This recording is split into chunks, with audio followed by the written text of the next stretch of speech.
বঙাইগাঁও জিলাৰ সৃজনগাম শিক্ষা খণ্ডৰ অন্তৰ্গত পাৰেৰছৰ নৱজ্যোতি এমই মাদ্ৰাছাত মাটি দখলত নামি পৰিছে মাদ্ৰাছাৰ সেই চকীদাৰজন।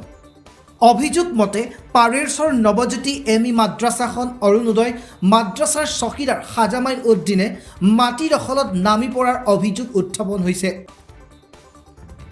পূৰ্বতে মাদ্ৰাছাৰ নামত থকা আধা বিঘা মাটি দখল কৰি পুখুৰী খান্দি চকীদাৰজনে বিক্ৰী কৰিছিল বুলি অভিযোগ উত্থাপন হোৱাৰ পৰিলক্ষিত হৈছে।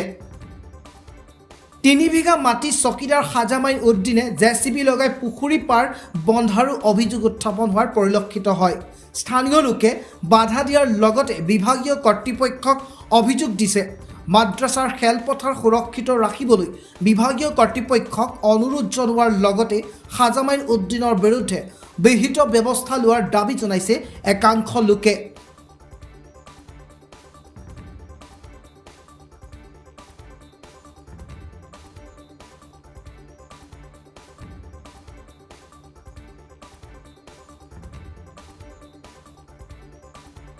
মাটিটো বেদখল হৈ আছে। এই মাটিখন স্কুলৰ নামত দি হেনা চাকৰি লৈছে, চাকৰি দৰমহা পাই আছে, দৰমহা খাই আছে, এইবাৰ মাটিখিনিও বেদখল কৰি খাই আছে। চৰকাৰক কি আহ্বান জনাব? চৰকাৰক আহ্বান জনাওঁ যে এইখিনি মাটি যাতে অটুট থাকে ৰাইজৰ কাৰণে, ৰাইজৰ ফিল্ড ৰাইজৰ থাকিব, চৰকাৰৰ মাটি চৰকাৰী যেতিয়া যিটো কামত খটাব, হস্পিটেল হওক কি হওক কিবা লাগে তাত খটাব, কিন্তু ৰাইজক যে তাই যে এমপ্লয় হৈ চাকৰিও কৰি আছে এইখিনি মাটিও খাই থাকে, সেইখিনি আমাৰ মতে নহ'ব। বিদ্যালয়ৰ মাটি আৰু জোৰ জুলুম কৰি খান্দি আছে, ৰাইজৰ পৰা বাধা দিছিল, সি নামানে আৰু। যিজনে খান্দি আছে সি কোন হয়? সি স্কুলৰ পোষ্ট আছিলে চৰকাৰী মইনুদ্দিন। তেওঁৰ চাকৰি হৈছে না? চাকৰি হৈছে।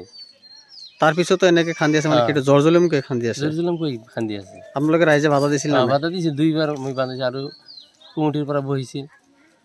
কাকো নামানে? নামানে। কি আহ্বান জনাব এতিয়া?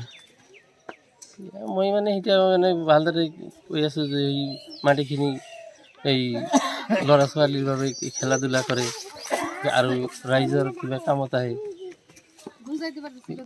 মানিকপুৰৰ পৰা ৰফিকুল ইছলামৰ ৰিপৰ্ট B24 অসম এনি।